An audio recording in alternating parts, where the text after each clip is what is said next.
And I would like to take some time and to review a couple of things with you before we turn it over to our presenters. Again, we're so very glad to have you here. And I want to acknowledge that. We want to acknowledge that. Also, we want to acknowledge the many volunteers who helped to put this conference together, to manifest this conference. So, thank you for all of the volunteers. Also, follow us on social media at CMLCA, the number 4ALL, and follow on Facebook, Instagram, Twitter, and LinkedIn.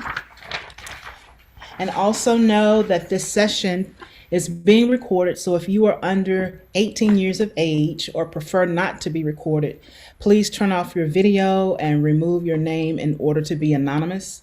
And if a problem occurs and the Zoom closes, first try to re-enter the same Zoom room. And if that doesn't work, go to the lobby on the visual schedule and it's labeled help. There's help for us. And so please let me introduce our two presenters today. We have Professor Kidd. She graduated with a PhD from the School of Communications at Simon Fraser University in Vancouver with a specialization in international development. Her research agenda is broadly concerned with the role of grassroots communicators and movements in social change. And she worked as a popular communicator, trainer, and advocate in community radio, documentary film and video, and social justice communications. Her research has been circulated in academic and non academic publications. Next, we have Nataliia. She's an associate professor of English, visiting Fulbright scholar at Berkeley, director of the NGO Center for Communications Research. Her research interests include cognitive linguistics, eco-linguistics, discourse analysis, intercultural communication, pragmatics, methods of foreign language teaching, media literacy, and academic integrity. She advocates for the widespread media literacy education capable of building and reinforcing skills for learners of all ages and developing essential judgment, evaluation, and problem solving abilities. Can we give a warm reaction? Welcome to our two presenters, please. And I turn it over to the two of you. So Natalia, shall I go first? Yes, please. Okay. Dorothy, you go first. Yeah. So let me just put it on the gallery view so I can see everybody. It's great to see you all out there. If you're around and want to put your camera on, that'll be better for us as presenters. We can feel like we have more of a dialogue going on. I think we're going to speak for about 5 to 10 minutes and then questions. So I'm really looking forward for the question section. My name is Dorothy Kidd. I teach media studies at the University of San Francisco. And I usually write about and work as a media activist and write about media activism. But today I want to speak about teaching, because I think that Freire and media literacy is about working with students. And in the last couple of years, I've worked on a course on environmental media, a new course. It partly comes out of my concern, which I've been doing in my research and in my life, of supporting Indigenous activist movements, Indigenous groups, particularly in Canada, where I'm from, but also in the US and Latin America, who are basically fighting to maintain the environment in their territories. And out of that, I thought this is something that I want to teach about and exchange with my students. So I'm just going to share a screen with a few slides. First, I want to acknowledge that I live and work in the unceded territory of the Ramaytush Ohlone, and thank them for their stewardship of this territory and for their generosity. And say, basically, that's one of the first kinds of things that we set up in the class, is for us to recognize the land on which we stand and the Indigenous contribution to us being here, even though we're uninvited. I then want to, and I'm going through this quickly, and as I said, I'm going to try and get to the question section as fast as possible, but thinking about Paulo Freire, who I've really been influenced by since I was a young media activist in my 20s years ago in Toronto, working with a project, one of the first video projects against gentrification. FREDA has been a value is really important to me. And one I think is so important is the idea of praxis, of acting on the world, that we work together towards agency and also towards changing our lives, our society, and our communities and our society. And the second that I take from FREDA is that we start with students' lived experience and their struggles. Like what is important about them? What social change issues are important about them? And those can be mediated. They're not necessarily material, but they something important in terms of diagnosing it when I first meet with students.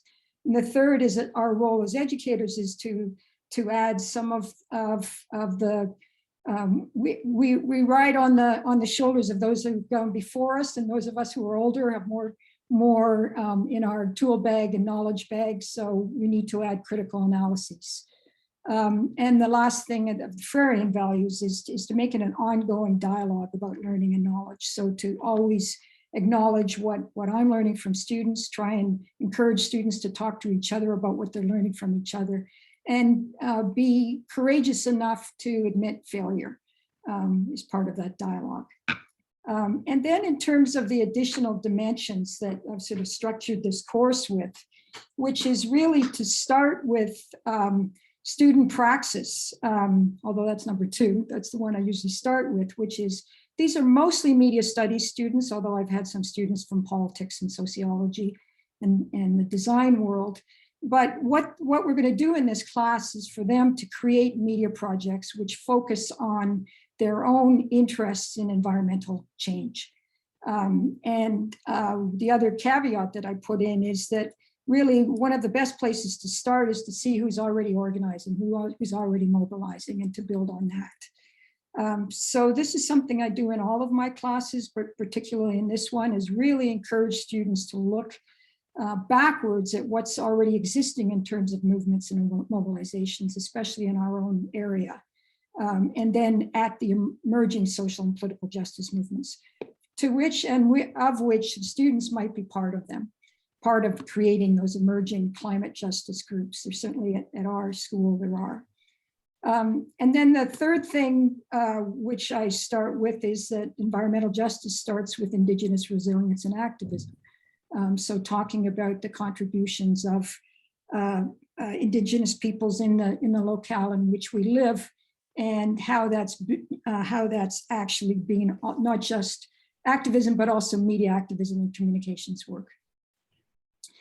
And then I know I'm rushing through these, but I want to get to the dialogue, which is to really build on, certainly in the population that I work with, which is undergraduate students in San Francisco and graduate students as well. Some of the things that are most important to them are really racism and sexism and gender identity. So to build on their own analyses of those situations, experiences, and oppressions. And I'm going to jump forward. I think one of the other things is to realize that there are important initiatives that have been done by professional media people, not to neglect them, because there are some really important initiatives that have been contributed, and we may have critiques of them, but we can also build on them. And in the future, this may be where students are going to, if they want to go on in this work, is to work with those networks. So try and introduce them to them right now. And then the last sort of studies thing is to really think about environmental media as not just news, but also popular culture, whether it's social media, whether it's YouTube documentaries, whether it's music, whether it's film and television. That this is where a lot of our conversations and dialogues and conflicts are happening, is within the realm of popular culture. So let's explore what the openings are for environmental change and environmental justice within those areas. And then finally, as I said before, much of the course is based on the students themselves making their own video, their own media projects. And I just including one more slide, which is some of the student projects, just to give you an idea. One of our students worked with Erin Wise of Seeding Sovereignty, which is a Indigenous women's organization for the environment. And she interviewed her and then put it on the student radio. Another project was to actually get involved in one of the campaigns around the wetlands in Los Angeles and create a website. Another project was to get involved in the crisis of the bees actually in San Diego, and to do a video and a website. Another one was similar to that, but more closer to home. Milagro Ridge is just in Pacifica, south of San Francisco. And it was a project to document the campaign to protect Milagro Ridge, and specifically the butterflies there. And then there was a website which actually was a parody of a tourist brochure by a student whose heritage is in the Philippines, which was talking about basically what to do about the quandary between trying to create sustainable life in the Philippines, which is somewhat dependent on tourism, and also protecting the beaches.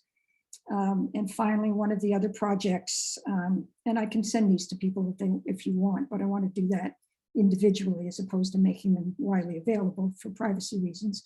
But the last project was actually documenting the process of getting food support at our university.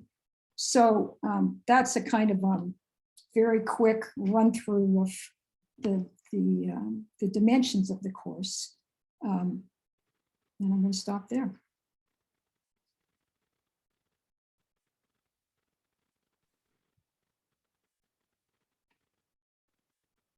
Amina, I can't hear you. Yes, I was saying, can we give some type of reaction to Dorothy? And we were already giving reactions when I'm on mute. Thank you so much for that. Nataliia, please share. Thank you, Amina. Thank you, Dorothy, for your interesting presentations. And I'm sure I'd like to learn more about the students' project, at least some of them, because I'm sure that they are very interesting, and looking forward to this. So let me share my screen. Okay, yes, I can see, you can see this. So Amina has introduced me, and thank you for that.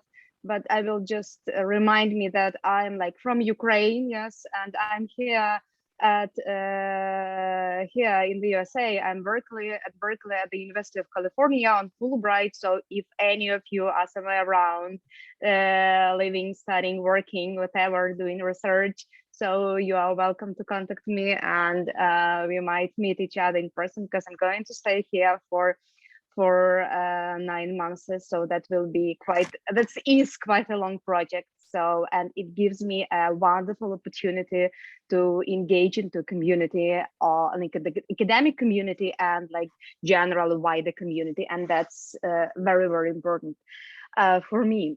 So the title of my presentation, as you see, is Social Media Tools, yes, for promoting equal literacy worldwide. And before I talk about this, I will just tell you a few words why I exactly turned out to be doing this, equal literacy and social media. So my research interests, they were focusing around cognitive linguistics, conceptual metaphors, when I was doing my PhD 10 years ago. But then it shifted into eco-linguistics, and into media and eco matters, environmental communication. But at the same time, I started working for the project on media literacy. And as you know, media literacy right now is very important, especially in terms of hybrid wars and information wars that we are having right now in Ukraine and in a bigger context. So that's why I was doing this media literacy project with International Research and Exchange Board, US-based non-governmental organization. But then I started combining these two things, because I understood that for my students that I'm teaching linguistics at my university, it's very important. And why is that? Because we all in Ukraine, we are living very close to the Carpathian Mountains, like 90 kilometers, 50 kilometers, very close. So that's the area, that's a unique area for Ukraine, And so my students come from those places, like close places, distant places, and quite often they have so many environmental problems nearby that they need, and very often they are not even, they are not aware of those problems, and they think that's the case of the city council, not their own case. So I understood this, and I understood that with somehow even linguistics and English, I can raise this awareness. And at the same time, why social media? Let's give this introduction, this definition. Students, young people, that's my target audience, yes, and they are in social media networks. So they are spending so much time on social media that I wanted them to make some use of the time, yes, not only to I'm not saying that they are wasting their time all the time, right? No, that's not my claim, definitely. But I wanted to show them that there is maybe a new layer of information, something that they are not aware of. And this eco layer of information, let me put it this way, was that target that I did. Very often when students are hearing about environmental issues, especially from NGOs or from like city council, they think that they do not belong there. That's not their place, because they think that's the case of administration, that's the case of media, that's the case of journalism. That's not their case. And with this, when I'm introducing the new notion, especially this one eco notion, let's say, like eco environmental notion to them, I'm always showing that cascading activation model. And I'm saying that despite the fact that they might have started at the administration level, like for instance with the sustainable development discourse, yes, that started at the official one, there is a place for an individual human being, for a young person here. And what's more important, when it comes to their place and to their role within that public box, it may go in the reverse order. And from there, so they have a big role. And from a student, from a parent, from a community, that may go in the reverse order to the administration, to the city council, or to whatever level. And especially right now, with all the possibilities, with a range of media that we are having right now. So they have to understand their place and their role, and what they can do actually in this situation. Because very often it's all about the small river or wasteland in their own city, town, whatever, in their own place, that then they can influence, and they have to understand that there is a chance for them to do so. Okay, when I started doing research with the ecological, let's say, identity, because sometimes I'm putting this way, I'm framing this like ecological. There are other frames like ecological identity, ecocultural identity, ecolinguistic identity, but that's not the case. I'm not trying to focus right now on the theoretical aspects. Whatever you call that, I'm right now calling that eco-identity. So, so this eco-identity may be enhanced by means of social media. So once we create this digital awareness, it may bring to real life action. But that digital awareness has to be like the first step, maybe the first step for lots of young people.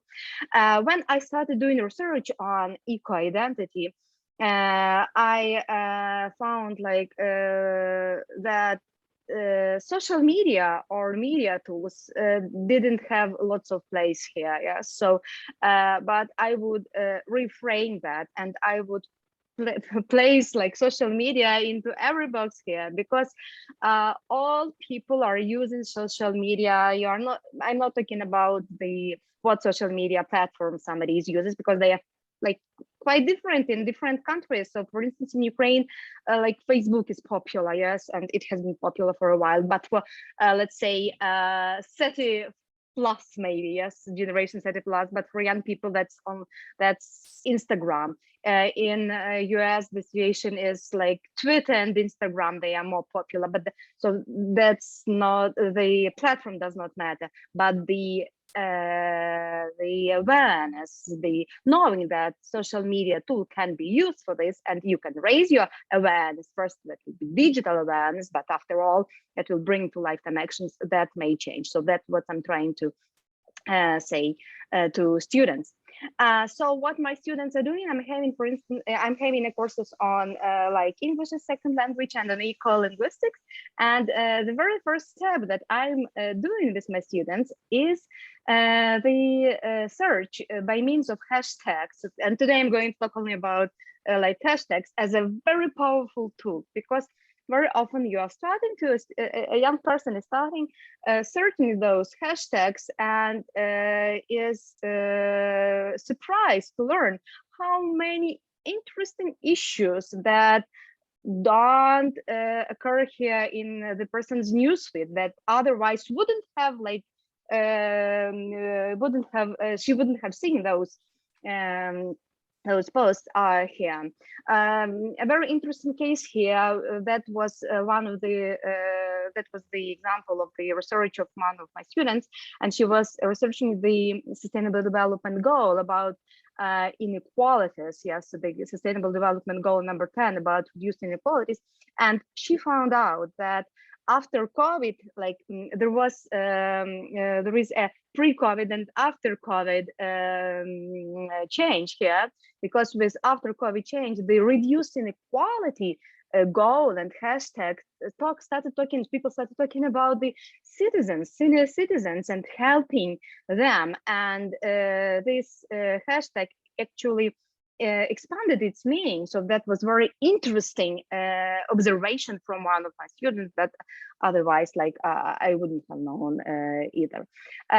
So did this just a second. So at the same time, it's interesting to do a quantitative analysis of those even hashtags, because for instance, with climate action hashtags, one of the students calculated what are the most popular climate action hashtags, and whether they incorporate the word climate itself or they are about something else. And we see this, for instance, with global warming, the hashtag global warming is not as popular as climate action. And that's a very important thing, because action is an action. Yes, it's not only, these are not that's not, they're not talking only about words, that's not a word itself, but that's an action.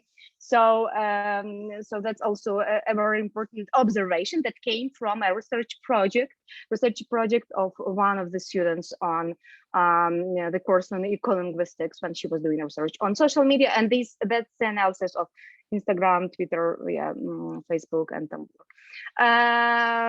Okay, just a few final remarks. Why it matters? Because people are, that's not like my research, as you see here, the source, and people, eco-consumers, the number of eco-consumers is getting bigger and bigger every day, and they are searching for the eco-actions, eco-products, all eco things on social media. Yes, you see the percentage, and it's very very high. So at the same time, not only people, but companies may use this eco trend for producing, for communicating people about their goods, and young people by means of their classes may use the same trends for tracing as the trends and learning how things may change and what they look like in various countries. So that's very important because like we were doing that from Ukraine, and we were comparing even the cases from Ukraine and the cases from, let's say, English-speaking countries, because we are not focusing on the US specifically. We were just doing research on English-speaking posts. Okay, so this, I think I leave this one. So that would be all from me for now. Yes, I also want to jump to the question part. So thank you. Thank you. Can we show a reaction, please? Thank you for that. Thank you for that. So thank you. We want to open up the floor for questions. We have questions, but of course, we want to start with you first. So what are your questions as related to the work of our presenters here?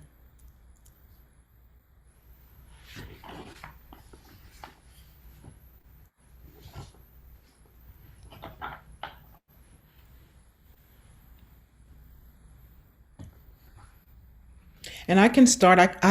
I can provide an example. Yeah. So how do we? There is, Amina, there is somebody. Oh, like, someone. waiting Okay, now. Nolan. Yeah. Please go, Nolan. I mean, you can go first if you want. I can go next. It's fine. No, the floor is open for you. Okay. Thank you, Amina. Yeah, I wondered if either of you could kind of. I don't even know if this is a concern. I'm just thinking about like the age of students, whether they be in higher ed or younger. Do you provide like, I don't know, historical sort of context for environmentalism and the environmental movement, and how receptive are students to that? Can you talk a little bit about how you approach that and what you've seen? Nataliia, do you want to go first? Like, yeah, you may, like, you were first, so I'll be second again. Yes, I do, Nolan. And I talk first off about Indigenous struggles in North America and pushing back against the enclosure of land and destruction of land, and bringing toxic things here and all of that. Students are really interested in that. When I actually start talking about the sort of modern environmental movement with Silent Spring, to be honest, they're not. I don't know whether that's the way I'm presenting it, but just bluntly in response to your question, that's a harder sell. So I'm still trying to work around figuring that out in terms of how to, because as you probably realize, I really trying to see how movements before have worked and what's not worked is really, really important to my own construction of knowledge. So I always include that, but it's a hard sell in the environmental justice classes. And I can add, like, about students and people, I don't know whether that relates only to Ukraine, or to other like European countries, but I would say yes, because I've been doing research and I am also a part of the NGO sector. So young people want to join those non-governmental organizations in their projects, especially if they understand that that's a tangible short-term project, and they will see the results, and they understand that there'll be the result of their action, so their own action. So it's not about like joining administrations, maybe that's about something else. So they need to understand that. And I will tell you one thing that surprised me, and there is a research about that young people are so much influenced by all the environmental discourse right now that they are capable, that they tend to change their food patterns. So they are eating less meat because they know that production of meat pollutes earth and so on. So and there are predictions from scholars who are saying that young people will eat less meat in like next years. So that actually surprised me. It's not about like defending the river or the wasteland in your community, but that's about like the change of daily routines. Yes, and that's a different one. But from what I see, from what I observe, like with my students, and from what I read, so those things coincide. So that actually surprises me. Yes, about those like food habits. I'll just add to that. I know I was responding in terms of the history. I do, like Natalia's just said, have a lot of students who've become vegans. So we have a lot of conversation about the larger questions about that, and about what celebrity activism, because there's a lot of celebrities who do vegan stuff and critiques of that, and about food and agribusiness and cows versus tofu, blah, blah, blah.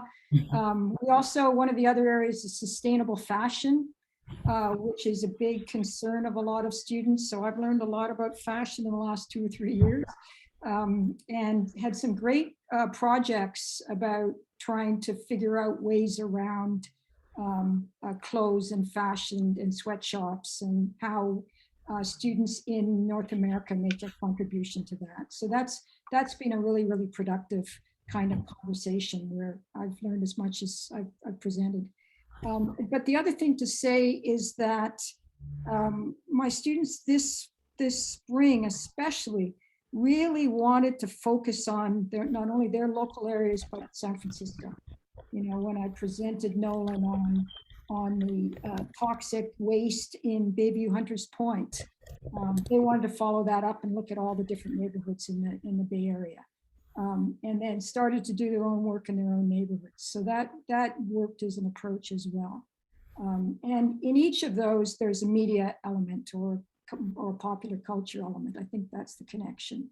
I haven't figured out the historical one. Okay. And we have a couple of messages in the chat, and I want to take care of a technical issue right now.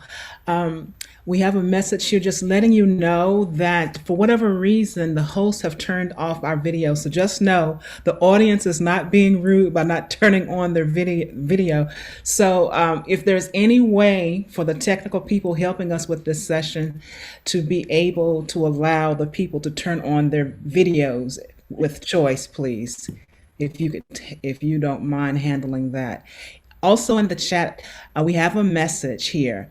I have noticed in the past few years there is an explosion of attention for climate change among students, but they prefer the more radical message, such as by mom who wrote How to Blow Up a Pipeline.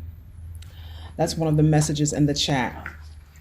And to follow up on your conversation based on some of our questions, but how do we engage students in learning and challenging systemic inequities in environmental work, especially in classes that are mixed with regard to race, ethnicity, class, and gender? So this is a question to follow up with, sort of alluding to some of what you've been talking about thus far, but to repeat it, how do we engage students in learning about and challenging systemic inequities in environmental work, especially in classes that are mixed in regards to race, ethnicity, class, and gender? Who would like to take that question on? Nataliia, it looks like you're about to say something. Yeah, I would just like, I wanted to give the floor to you, but I would continue the question. And how do we do this if we've got a homogeneous class, like of people from one only area? And that's also a very big challenge, because when we've got people with diverse background, at least that's my experience, it's sometimes kind of easier to introduce like more diverse notions or challenging notions whatsoever. But if that's a homogeneous community, and there are so many of homogeneous communities in Ukraine in some areas, maybe right now that has been changing for a few years, but nevertheless, so that's kind of difficult, because you have to be very careful with introducing new notions, and to introduce them in such a way not to jump to conclusions at once, but to make students do those conclusions, arrive at those conclusions themselves. So that's like my approach, especially when I see that some students like either they don't want to talk about this, or they don't think that's a problem especially if we're talking about like very like simple environmental issues that have been existing in the community for a while, and it is as if nobody noticing those things. So that's a big problem. Yeah, I think this is a complex question, because it's partly, I think, about creating a class that you establish sort of community rules in the beginning in terms of listening to one another and respecting one another, and trying to set up well, I actually start in every course I have with the issue that Nataliia talked about, which is inequalities. So that's how we get into talking about environmental justice. And I sort of push the envelope by saying that actually environmental justice needs to go beyond just a critique of white environmentalists to including Indigenous perspectives, and that we're all kind of fresh and don't know very much about this. So sort of a level of discomfort about it. And then giving students space, whether it's in groups or breakout rooms in the Zoom land, to talk themselves. And then I sort of encourage them to try and talk about their own communities, and some of those differences come up. So far, I've only done this particular course a couple times. It hasn't been a real conflict, but I've been in classes before where it's been a conflict. And so and I'm still learning. It's basically where I'm at, trying to be very careful, lots of room, lots of pauses, never assume that anybody is going to speak about any particular thing, like not target anybody. And always assume that people are asking questions which might immediately sound stupid. You give them space as well. So it's both, it's sort of generosity on both sides. So I don't know, Mina, whether you want to add to that, because it would be great to have other people in the room talking about this as well. Yeah, I as I'm listening to everyone speak, I'm thinking more about some of the questions that you've posed, and thinking about cultural, intercultural differences, like Nataliia has pointed out in some of her questions, but thinking about culturally responsive teaching and learning, sustainable teaching and learning. And there's a question here about what might be intercultural approaches or differences in promoting eco-literacy here in the States and beyond, in other countries too as well. If I may, I will start, and Dorothy, maybe you'll continue, because I have been like pointing those intercultural differences.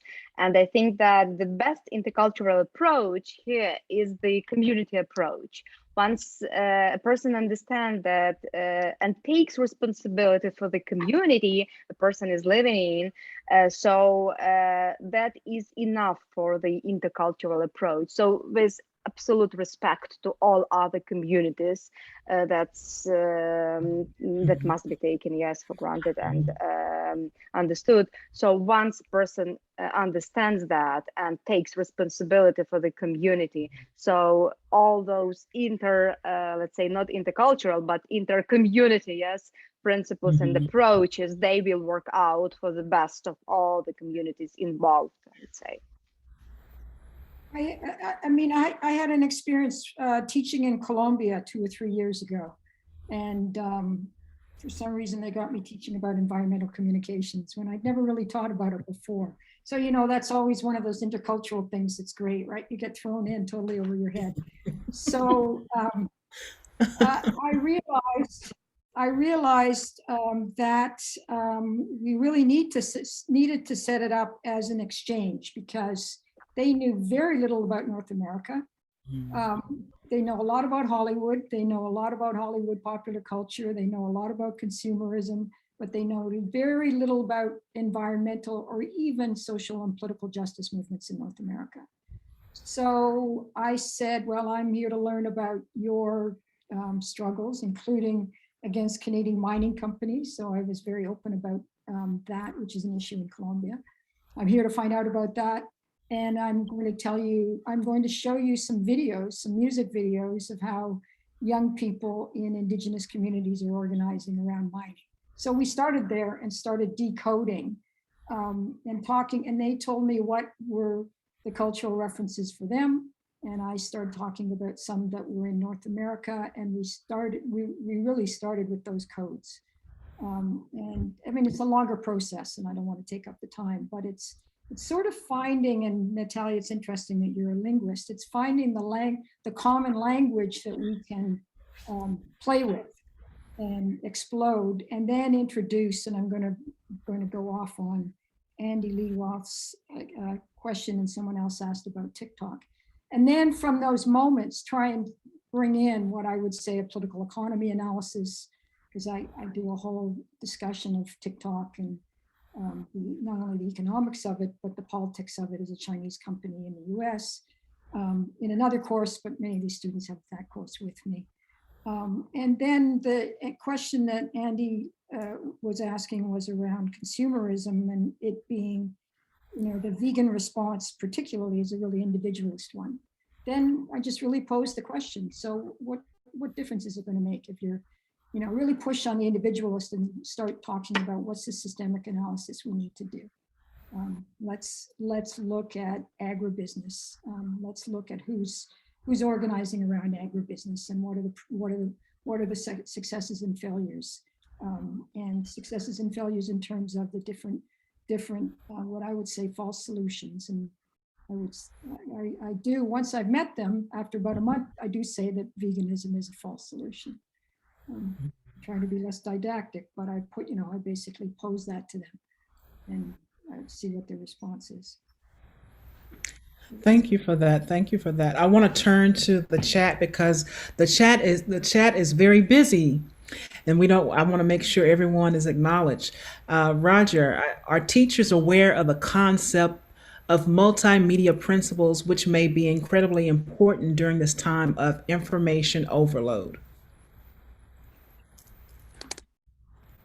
Could you expand on what that is? It's not, I'm not sure that we're not aware of it, but I just don't know. Sorry, I was reading the chat while you were speaking, and I understand what Roger is. So he's talking about the visual aspect, and I just wanted to comment on that. He was talking about the perception of information, so how visuals are helping to perceive information. So that's why social media are the best shot here, because young people can combine the visual and the verbal aspect here, and it's so easy to attract the attention on Instagram or TikTok, like when we're talking about the image or the video, and to catch the attention, and then they are reading the message. The first they are seeing the picture, then they are reading the message, I would say, from my experience. But that's what actually in our both approach, and with Dorothy, I think that we are using this principle, yes, as one of the basics for our pedagogy. And I mean, if I may, there is a comment about the Stories We Live By.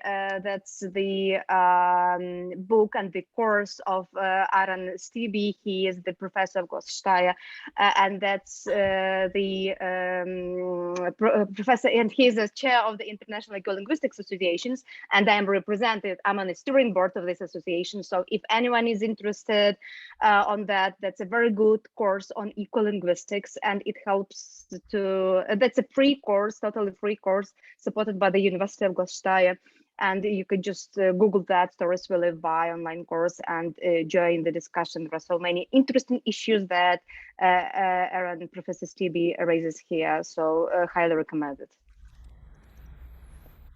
Thank you. Thank you. We have another question in the chat, several questions.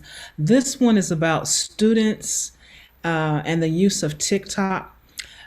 She says here, I would like to ask if in some level or aspect about the most used social media app, TikTok, being used by students. What I mean with this question is if young students try to use this tool for a reason other than merely sharing videos, rather using it critically. So thinking about beyond just consumption, but the critical analysis of using some of this social media with a particular emphasis on TikTok. What are your thoughts about that? Well, there's actually a couple of examples, although they're not so much in environmental justice, but of K-pop activists using TikTok. So I always talk about that one. And there's a couple of other local examples of students using TikTok to organize. So I talk about that. And in another class, I talk about, and as I was saying earlier, we also do a whole discussion of the sort of political economy and also the politics around TikTok and around what I would call China bashing by the US at the moment. So I always try and throw some of that in this course, but mostly that's in my cultural industries course. Yeah. And like, I would like to add just a comment here that it's also very, it's not so easy to find people who are especially influencers with like millions of subscribers who would focus only on environmental issues. So unfortunately, they are not getting their subscribers by their followers by environmental justice cases. Yes, they are doing that by something else. And then they may occasionally talk about environment. But those who are activists who are into environment, they have fewer subscribers and followers. Unfortunately, that's what I noticed on like not only Ukrainian, like part of the social media. And I mean, again, this is not the environmental class, but I think we need to do a whole analysis of the new ecosystem and influencers, because a lot of my students think that actually some of their projects in other classes is trying to test out how they can be influencers in music. But we need to do a whole analysis of that new ecosystem, which that's not in this class. So, yeah. And the changes, very often the changes, that's so, yeah, very quickly, yeah. Yeah. We have a comment from Andy. Thank you, Nataliia and Dorothy, for your insights based on your experiences with students. I want to ask each of you about the focus on consumerism. I wonder whether that frame keeps us focused at an individual level rather than on structural factors. I'm thinking, for example, of how the notion of the carbon footprint was promoted by Big Oil and widely adopted by news media as the frame for people to engage climate change. So focus on asking about the consumerism and capitalistic structures.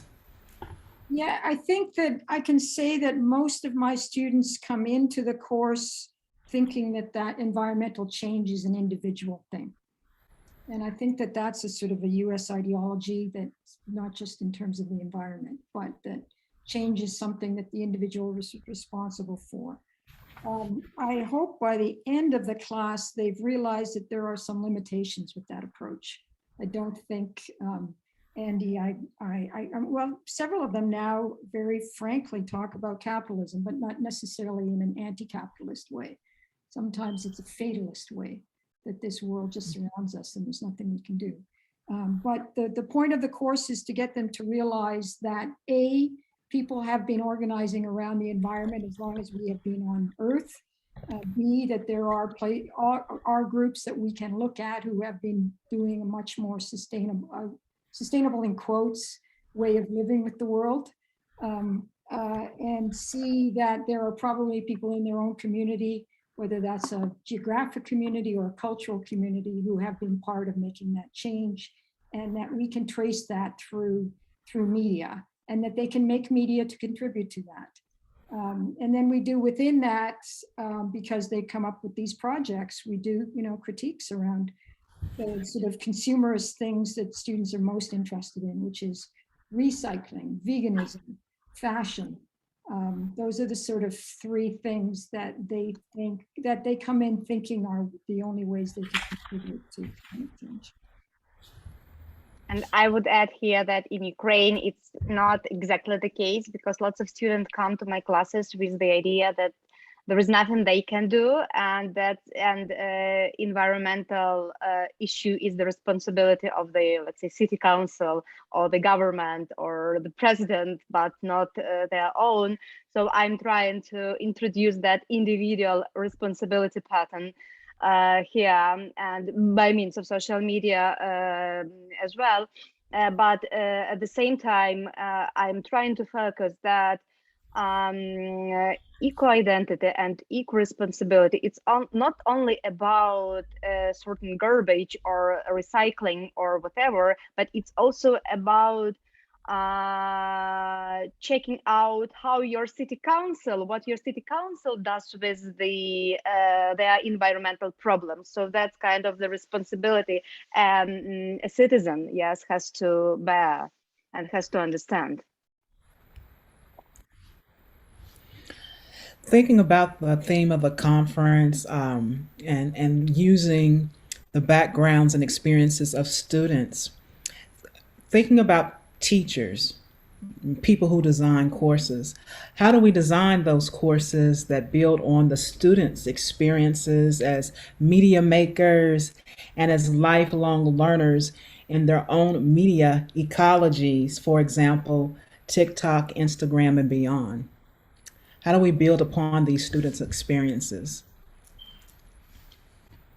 I think we have to introduce those examples. So first, produce those projects as Dorothy was doing. Yes, you got the examples, yes, of they are online. And if they are online, we can share them with our next generation of students. And at the same time, they can build upon those, like the experience of previous generations. Yes, that maybe sound too pathetic, but that's how it's going to continue. So I would approach in this way.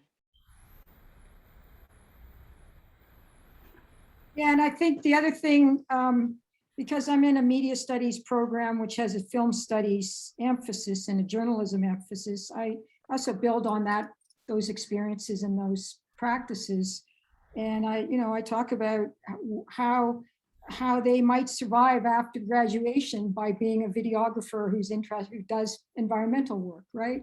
Or a journalist who does investigative journalism around the environment. And there have been a couple who've been able to do that.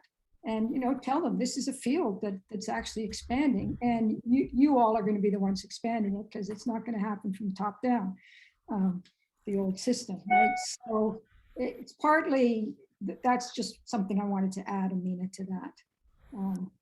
But yeah, and getting them to critique each other's work in terms of making videos, and in terms of the maybe not so much critique in terms of their choices of social media influencers, but at least have a conversation about who they listen to and what they've learned in terms of the environment. An open conversation about that. And they can learn from each other. Absolutely. Yes, because quite often they are not like communicating with each other about those issues. So they are following somebody on social media, but they are not sharing their experiences, their experience or their impressions, whatever, with their peers. So a class may be a good place for sharing the experience and comments on that, because maybe they may be following the same and watching the same video stuff, reading the same blog, but they are not just sharing the experience and giving feedback, and that's maybe a good place. Yes, either oral or written, whatever, but there will be a connection, and they will have emotions to share, so that we have to use this, yes, as an educational and pedagogical tool. That's great. That's Totally great. agree. Yeah. Richard in the chat says, I'm doing a content analysis of about 300 youth-produced videos. Any thoughts on what to look at or analyze in terms of how they are using videos to engage in activism?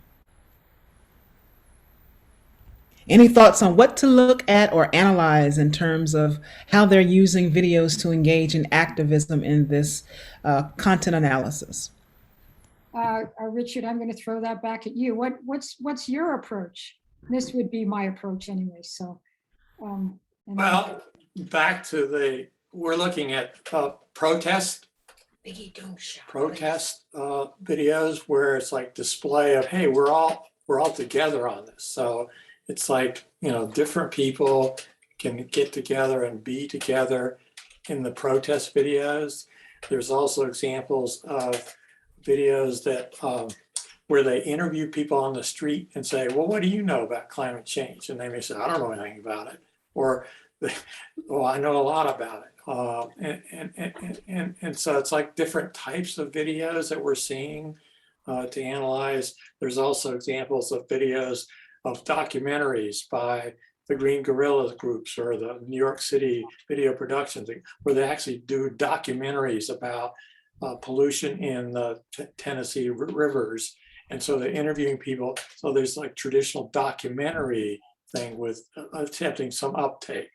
But, it's this is what kids are into, right? They're into videos. That's how they, convey their ideas and get uptake. So that's why we're doing this study. It's very interesting. Yeah, it sounds wonderful. I mean, and it also sounds like you've already sort of figured out certain genres. Well, we're kind of inductively, figuring out what's there and then coming up with the categories based on that inductive look. Yeah, well, I think that's where I would start as well. I did a review of videos around extractivism, and I found that it was primarily inductive. I couldn't superimpose anything on it from the beginning. One of the things that I mean, you're doing this. Are you doing this with students? No, we're just colleague of mine in Arizona. We're just looking what's out there on YouTube and Vimeo and some TikTok and just looking at, and there's zillions of them. So yeah, but they have to be produced by young people. That's the key. One of the things that I found really useful in doing something similar was hiring students to help out with that. Because they were seeing my colleague has a doc student who's doing all the hard work. Well, these were like 20-year-olds. Yeah. Because they were the target audience, right? So I got a sense of what they thought was effective and not effective, at least in terms of message making. So that's one thing I would say. Maybe Nataliia, you have some responses as well. Yeah, I'm just thinking about like you have only like videos. You don't have scripts. You have only like video, and you actually have to like watch it. Just videos. Just videos. Like any possibility to get any like social background of people who are giving responses there. Well, I don't think so, but I'm asking. A lot of them are part of groups that are created by, like University of Colorado has there are these organizations that sponsor and train young people to create them. And so we're going to look at that too, the context in which they're being trained in terms of making these videos and what are they doing. There's some really sophisticated ones. And then there's the Sunrise movement. There are these different movements and they create their videos too. So it's also part of framing in terms of these organizations and movements. Absolutely important, because I think you probably know there's been a lot of youth media groups over the last 20 years, and some of them really flatten and are doing stuff that it's based on whatever their foundation funding is. So they'll do it, climate emergency only in the areas that are important to their funders. So it's something to check out. The other, always to check out. The other thing is, I'm sorry, I realized that we're coming to the end, I think, and I lost my train of thought there, trying to figure out how to segue. But thank you so much for doing that work. I'm looking forward to reading it. That's what always happens to me too, Dorothy, so you're not alone there. But we are coming to the close. We have about 90 seconds left. And there is one other question here that was posed by Nataliia in regards to social media, analytics, evaluation, and creative skills. This is sort of related to Richard and the content analysis and thinking about all of that. But how can we use social media for those areas, especially as an artist myself, the creative? Yeah, I think that's producing like own original work, especially on media, especially like in the digital form, is something that we can attract our students to environmental issues. So, but we have to teach them to analyze and evaluate, and then they will be able to produce quality stuff. I think that's would be a very structural approach and an effective one. Yeah. Thank you for that. Dorothy, any other comments or questions? Just that, absolutely, just to build on that, and I was thinking again about not only documentaries, but on is to actually engage students in critiques of how those media work, and why TikTok works for them, why it doesn't, what messages get reinforced, the age-old question of whose message gets represented and whose doesn't is a huge one that students are very aware of. So start with their common sense and critique and build on that. And then we can talk about, video documentary. I engage students in discussing actually what people call protest porn, Richard, and on the street interviews, like what kind of values do you find if you just, if somebody came up to me on the street, 9 times out of 10, I wouldn't know what to say. And, this is my job. So what do most people have to do? So I also engage in critiques of the various genres of media that has come before us. And students love doing that, as well as Nataliia said, they love making media and they love critiquing media because it's their life. They live immersed in it. Thank you for that. Audience, do you have any final thoughts, questions, comments? We're about to wrap up. We're at the end of the session, but I would love for you, if you have any concluding thoughts to share at this time. We have a hand clap from Nolan. Thank you. Susie, thank you. I want to say thank you all for coming today. Thank you for, someone says in the chat, thank you for this wonderful discussion. You're very welcome. Without you, we couldn't make it happen. So thank you so much for you, and give yourselves a hand clap for being here today. Continue with us throughout today, as well as tomorrow, I should say. We're starting for our 3rd day tomorrow. So share with your networks, your communities. Please give us a shout out on social media. Our handle is at CMLACA, the number 4 ALL. And Dorothy, I see your hand is up, please. The only thing I wanted to say, because I'm not sure I'm going to see everybody, but I really want to thank all of the organizers and Amina especially for facilitating this. Roland, and I'm not sure who in the room is there, but this has been great. Thanks again. Yes, me too. I want to thank you, and for the comments, and Amina for your work, and in your for all the organizers, because that was wonderful, wonderful conference, wonderful days. And Dorothy, thank you very much for being here with me. Well, I'm sure that we'll stay in touch. Yeah. All right. Thank you all. Thank you.